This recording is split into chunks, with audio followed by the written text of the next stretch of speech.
Jay, thank you. Well, check out this dramatic video here. Water shooting from the ground like a waterfall or a geyser near the Toledo Museum of Art's Glass Pavilion. Video here sent in by one of our viewers, Nathan Clevens. Yeah, we took you out to this scene last night when that valve burst near Monroe and Robinwood. The director of Public Works is estimating that 7 million gallons of water was spilled here.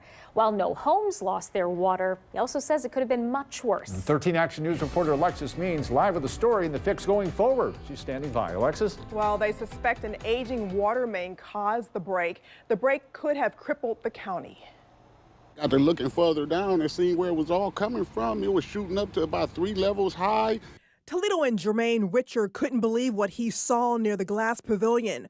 Water shot from the ground like a waterfall, turning streets into rivers for blocks. It came all the way down Scottwood. It was all the way on Robinwood. It was going down to Glenwood.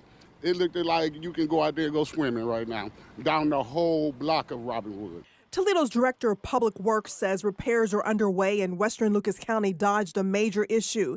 The 60-inch main line is a lifeline, and if it would have broke, thousands of people would have lost water pressure while crews scrambled to shut it down. It was an 8-inch blow-off valve that actually broke. So we had a valve break that came off of that. So we were fortunate that the main itself was intact. So this is primarily a transmission main, and this would take you to Sylvania, Western Lucas County.